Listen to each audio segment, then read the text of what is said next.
नमस्कार, आप सभी को पामुसा प्रणाम। आज हम डायबिटीज के ऊपर बहुत अच्छा कार्य करने वाला और रिजल्ट ओरिएंटेड डाइबोइन लिक्विड और डाइबोइन कैप्सूल के बारे में जानेंगे। एक्चुअली डायबिटीज ये एक बीमारी लाइफस्टाइल डिसऑर्डर है, यानी जो हमारी आदतें होती है, सेडेंटरी लाइफस्टाइल होती है, उसके वजह से, यानी चयापचयजन्य या मेटाबॉलिक डिसऑर्डर भी जिसे कहा जाता है, इसे हम डायबिटीज की बीमारी कहते हैं। डायबिटीज दो प्रकार की होती है, टाइप 1 और टाइप 2। तो टाइप 1 डायबिटीज में मोस्टली इंसुलिन सिक्रीशन जहाँ पे ज्यादा नहीं होता है या इंसुलिन सिक्रीशन एकदम बंद होता है, उसे हम टाइप 1 डायबिटीज कहते हैं। और टाइप 2 डायबिटीज जहाँ पे इंसुलिन सिक्रीशन कम होता है या जो जिसे प्रमाण मात्रा में होना चाहिए इंसुलिन, जो हमारे शरीर में उत्पादित ग्लूकोज को यानी शर्करा को या शुगर को कम करे, उतनी मात्रा में इंसुलिन प्रॉपरली सिक्रेट नहीं होता है, जिसकी वजह से टाइप 2 डायबिटीज होता है। तो टाइप 1 और टाइप 2 डायबिटीज को अच्छी तरीके से रिकवर करने के लिए हमें इस प्रकार डाइबोइन लिक्विड और डाइबोइन कैप्सूल की जरूरत पड़ती है, जिसमें डाइबोइन लिक्विड में जहाँ पे आंवला है, गुड़मार है,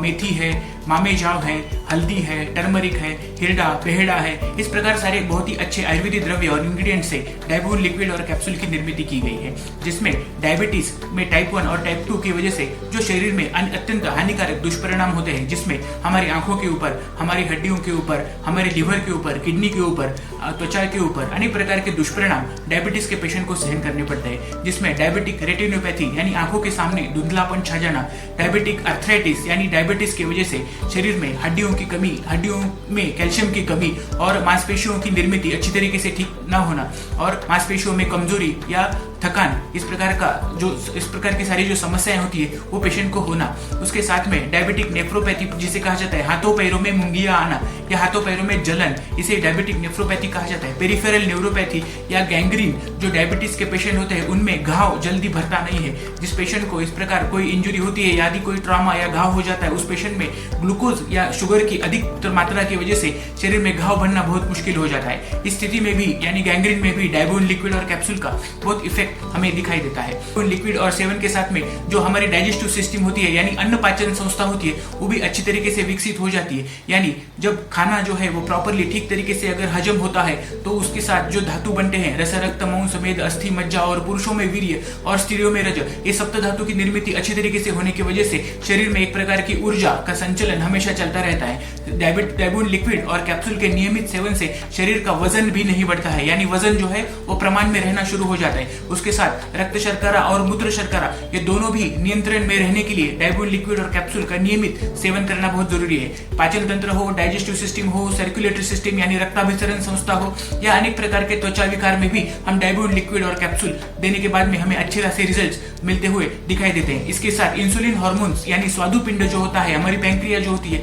उसमें इंसुलिन हार्मोन्स की निर्मित और उसको बढ़ावा देने के लिए जो बीटा सेल्स होते हैं उनको भी एक्टिवेट करने के लिए डाइबोइन लिक्विड और कैप्सूल नियमित तरीके से सेवन करना बहुत जरूरी है। जो हाइपरटेंशन के पेशेंट है यानी उच्च रक्तचाप जिनका है, ब्लड प्रेशर जिनका बहुत हाई होता है और उसके साथ में डायबिटीज की भी उनको बीमारी है, उनमें भी डाइबोइन लिक्विड और कैप्सूल देने के बाद में हमें अच्छे रिजल्ट्स मिलते दिखाई देते हैं। उसके साथ में जो अवांछित वसा यानी कोलेस्ट्रॉल यानी जिसे बैड कोलेस्ट्रॉल, लिपिड, इस प्रकार ट्राइग्लिसराइड्स जो होते हैं वो जब खून में ज्यादा बढ़ जाते हैं तो हृदय के प्राकृतिक कार्य में कोई अड़चन पैदा होती हमें दिखाई देती है। इस वजह से शरीर में, हृदय में, रक्त कोशिकाओं में ब्लॉकेजेस उत्पन्न होते हुए दिखाई देते हैं। इन्हें भी कम करने के लिए डाइबोइन लिक्विड और कैप्सूल बहुत अच्छा कार्य करता हुआ दिखाई देता है। साथ में ही डायबिटीज की वजह से शरीर में उत्पन्न होने वाली जो हड्डियों की बीमारी जिसे ऑस्टियोआर्थराइटिस या अस्थि संधि शोष भी कहा जाता है, उसके साथ में आमवात हो या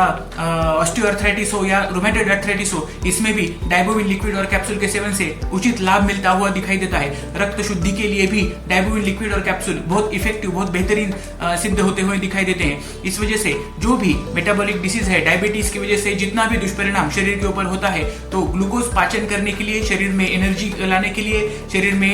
डायबिटीज की वजह से होने वाले सारे जो दुष्परिणाम होते हैं वो दूर करने के लिए हमें रेगुलरली डाइबोइन लिक्विड और कैप्सूल प्रॉपर्ली लेना चाहिए। So we can say win over diabetes, यानी डाइबोइन लिक्विड और कैप्सूल लेने के बाद में हम डायबिटीज से जीत सकते हैं, डायबिटीज से लड़ सकते हैं।